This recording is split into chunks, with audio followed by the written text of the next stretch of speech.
Welcome to ESS's new video series, Let's Talk. In each episode, we're going to get together with one of the specialists from within our business to talk about the latest product innovations, technologies, and things that are going on within the industries that we operate. However, before we get started, I thought it would be a good idea to sort of talk to you about who ESS are, as you might not have heard of us. ESS are a hire company. We specialise in technical equipment, including survey, safety, radio communications, and test and measurement equipment. We also provide a range of specialist support services to our customers, including servicing and calibration support, training, along with a range of different support services, including rescue teams and on-site managed services. We operate out of 20 locations based across the UK, so there's always an ESS branch close to you. To find out more about who ESS are, simply visit our website and find out how we can support your business on your next project. So for our first episode of Let's Talk, we're here today with Phil Webb, who's one of our business development managers for our test and measurement division. Phil, thanks for joining us. So tell me, what is test and measurement and what do you do?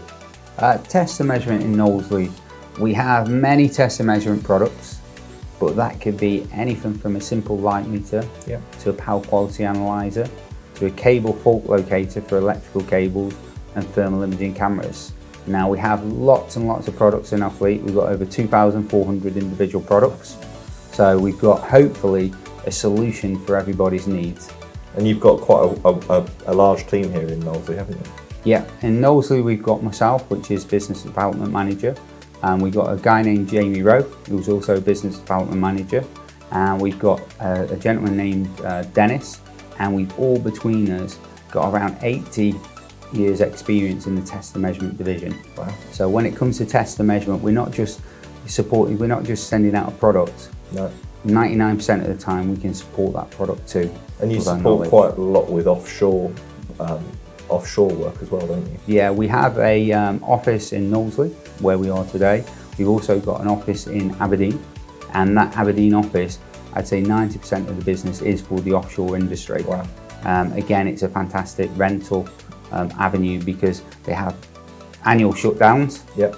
And they need the equipment there and then really quickly for the offshore shutdowns, and it's only for 3 months of the year and it comes back. That's why it's a perfect rental opportunity. Perfect. So one of the products you talked about there was thermal imaging, which is what we've got here today, and we just thought we'd have a bit of a chat about thermal imaging and why it's so important for businesses. So what is a thermal imaging camera? A thermal imaging camera, I'll just grab one here. A thermal imaging camera, it captures, this thermal imaging camera basically, it sees heat very similar to the way that you see light. But a thermal imaging camera, when you're pressing the trigger of this particular camera, it's capturing 19,200 individual temperature readings. Wow, that's a lot. It is a lot, and that's how it produces a picture. And if you wanted to, you can actually individually inspect each individual temperature reading. Wow. But that's what the camera does, and this is where it's very different to a non-contact thermometer. A non-contact thermometer is giving you one temperature reading, might give you an average of 9 temperature readings. This is basically 19,200 of those, and it produces a nice clear picture that hopefully everybody can understand, because thermal imaging is becoming more affordable and it's becoming more popular due to things like F1.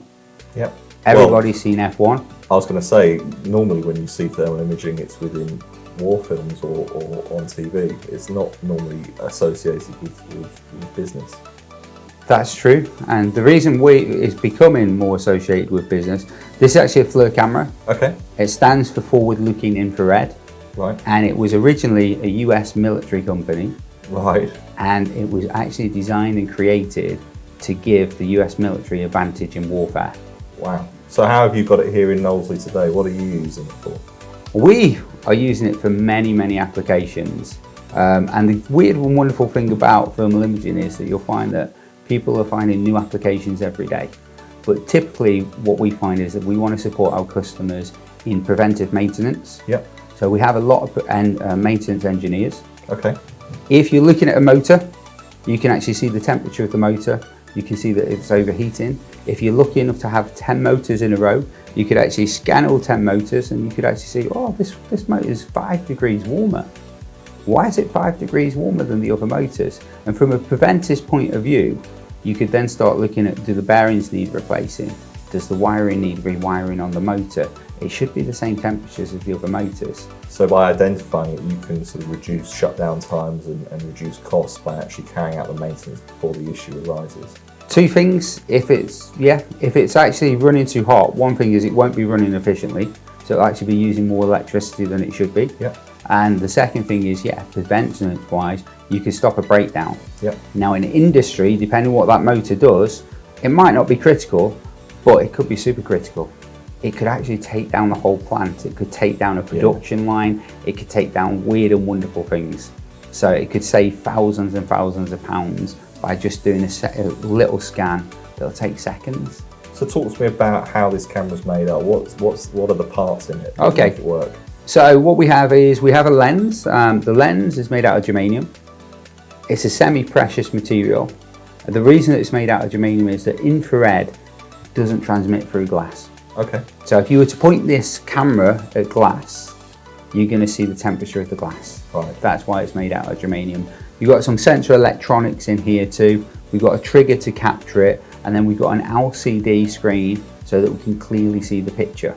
It's quite a high resolution LCD screen so that we can see what's going on. The key thing here is though that you can capture the image. Okay. So you're capturing 19,200 individual pixels, and it's producing a picture which then can be actually downloaded to your computer and it can be analysed on the software. Wow. Wow. So you can go out, do the research and then bring it back and analyse it at a later date. Yeah. And one of the things that we do here at Knowsley is that myself and Jamie are experts in thermography too. Okay. So if you do need help, we're here to help and support you. Wow, brilliant. But a lot of customers, it's quite a simple product to use as long as you know what you're doing. It can be.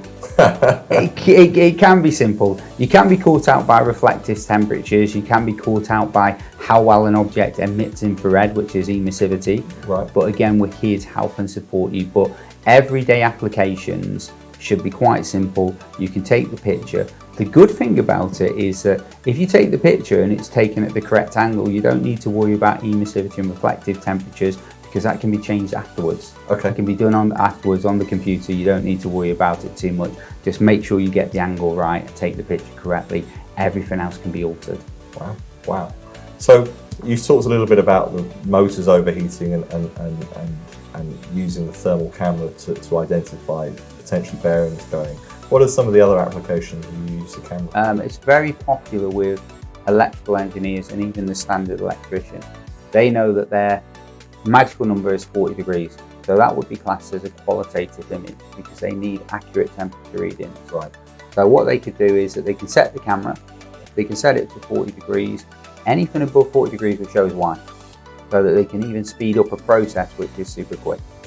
Is there anything white? Is there anything white? Is there anything white? They've set it to 40 degrees. Another application, which is quantitative, don't actually need temperature reading, is actually what building surveyors would actually check a radiator. Now, instantly you think a radiator is warm, what temperature is that? But what they're checking for is the sludge in the radiator. Yep. Is there an air gap in the radiator? Yep. Doesn't matter what temperature it is, they can actually scan it instantly. They're not interested, is there anything there? Is there a blocked pipe?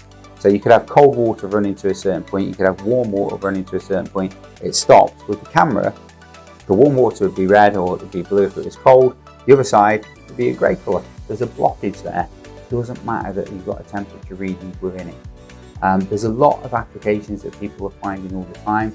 The one that was quite new, well I say new, probably around 5 years ago, was the veterinary industry. Okay. So instantly with a camera, it started from horse racing. After a horse race, you could scan a horse's leg, see if there were any nicks, any swelling, any inflammation, and you could see any kind of warm spot within the leg. Instantly this, it worked on horse racing, they brought it into the veterinary industry, and it wouldn't surprise me now when you take your vet dog to the vet, they wouldn't do a quick scan just to make sure that there isn't any swelling or inflammation. Dogs can't tell you what's wrong with them. We're entering a new period at the moment, which is more and more focused towards climate change, and we've just been through a couple of heat waves over the last few months. For businesses that are looking to make a positive improvement on their carbon footprint and drive energy efficiency, Why is the thermal camera a good tool to use in that arsenal? Again, there's lots of applications that you could use for that. The first thing that you could actually do is check the energy efficiency of anything that you're using. A simple application would be actually checking your heating system. Believe it or not, within seconds you can see if your radiators are working efficiently. You can check whether they've got air in them, you can check whether you've got sludge in them. If they've got any of those issues, they're not going to be producing heat the way that they should be. You need to get that rectified and make sure that it's okay. You can actually even check your pipes to make sure there's no blockages and make sure that everything's working the way that it should be. Renewable energy sources, also anything that's moving, like a motor within a turbine, you can actually check to make sure that it's not overheating, it is working efficiently that it should be. Solar panels themselves, actually solar panels, they do need to be cleaned. People forget that. You need to make sure that they're crystal clean. Yeah. But individual cells, if they're overheating or there's a loose connection, with a thermal camera, you can scan over it and in seconds, you can actually pick up if there's an individual cell. Wow. Now, if there's an individual cell that's overheating and it does go, the chances are though, it could take down not just one solar panel, it could take down the string of solar panels because of the way that they're wired up. Wow. So you need to be aware of that too. So we actually have problems with the renewable energy sources that actually they could go down and actually rely more on fossil fuels. Yeah, renewable energy is obviously the way to go, and you can check to make sure that it's working the way it should be. We do have other bits of kit, and we have power quality analyzers too that can actually make sure that it's great that they're all clean, and make sure there's no cells, but we have power quality analyzers too that can actually monitor the power that's coming in from that, and that's another product we do.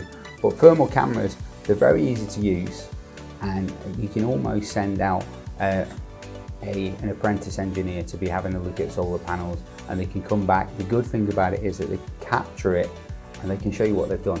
So even if they come back and say, oh, I think I've got a problem with that. Device. It doesn't, this particular model doesn't do video, but it does capture it. Every time you press that trigger, it's capturing 19,200 individual temperature readings. Wow. And then you can play around with it on the software itself, so you can produce a report. The good thing about the report is that they're generally very simple to understand. This is doing the complicated bit. Yeah. You're doing the complicated bit, making sure you're taking the picture at the right angle, which takes a little bit used to it, but you can produce a report. I can show it to my mum and she go, oh, that radiator doesn't look right. Nice and simple. Fantastic, fantastic. So why would somebody decide to hire one of these pieces of equipment over buying it themselves? Hiring it, they're very expensive, and also they generally tend to be seasonal. A lot of the applications that we've spoke about, energy efficiency within a building, you can only do it over the winter months anyway. So why would you buy a bit of kit that you're only going to use over the winter months? Yeah. And also, hiring one of these, it proves far more cost effective than purchasing it outright. Again, down to the utilisation of it, how much that you're going to use it. And also, they do need a little bit of support. When you're hiring the products, you're hiring the service from ESS. You're getting the service from myself, you're getting the service from Jamie, you're getting the service from the expert team. So if you do need any help, we're here to help you. If you buy it outright, you're almost on your own. Wow. Well, that sounds like a good deal to me. Brilliant. How many do you want? Brilliant. So how can someone get in contact with you, Phil, to get a demonstration of this product or inquire about hiring one? If you need to, we've got a fantastic webpage, which you can contact through that, but you can contact ESS and you can contact the Knowlesley depot directly, the test and measurement division, by giving us a call. Tell us about your application. We get some weird and wonderful applications. What's the weirdest application you've seen? The weirdest one that we got was an old gentleman who had a cat. Yeah. And the good thing about a thermal imaging camera is the picture that you see, it doesn't matter if it's day, it doesn't matter if it's pitch black, it doesn't matter if it's full of fog, you're going to get the same picture. Now he's obviously seen something on TV about thermal imaging, and he's obviously, I don't know the full details, but he's fallen out with his neighbour. Right.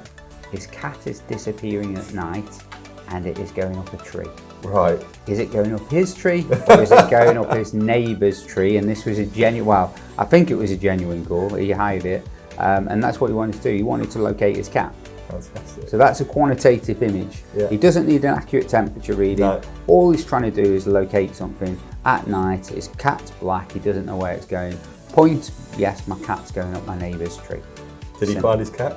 Yes, and he hired the bit of kit. And again, going back to the question of why you would hire it, it's a one-off application. Yeah. There's no way that this gentleman's going to purchase a thermal And camera I to imagine find for his cat. businesses as well, once they've done the research using the camera, that's not going to change. That research is done, and actually the camera would then just sit on the shelf waiting for the next application, which might be months or even years' time. Exactly. And again, if they need help with the reporting side of things, we're here to help that.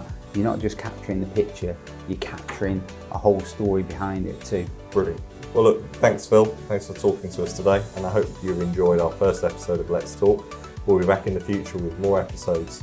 Feel free to get in contact if there's things you want to see. Otherwise, we'll see you in the next episode.